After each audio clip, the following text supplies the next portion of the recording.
DJ Ramkumar गलापति Madhubani माँ दहला studio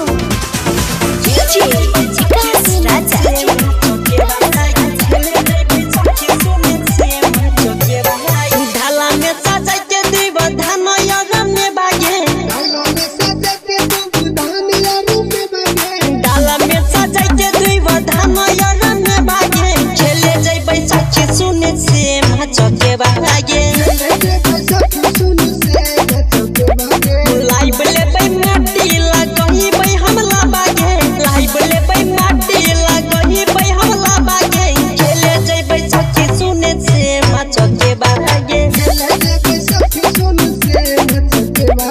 खेले जइबै सखी सुने से मचके बागे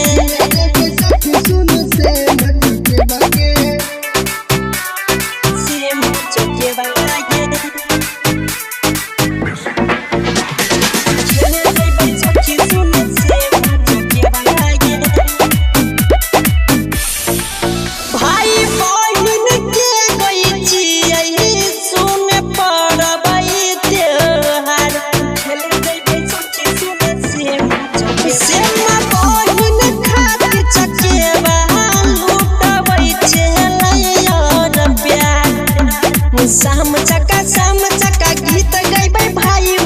शाम चका गीत गइबै भाई खेले जइबै सखी सुने से मचके बागे खेले जइबै सखी सुने से मचके बागे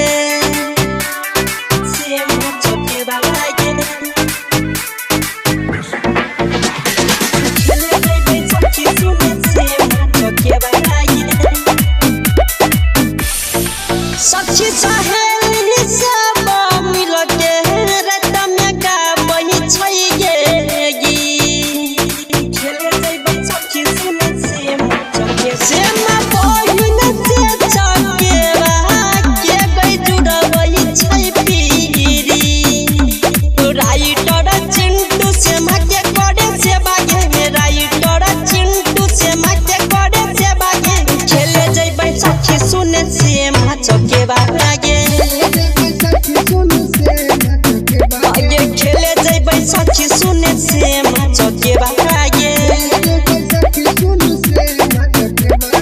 रिकॉर्डिंग बाय माँ दहला स्टूडियो।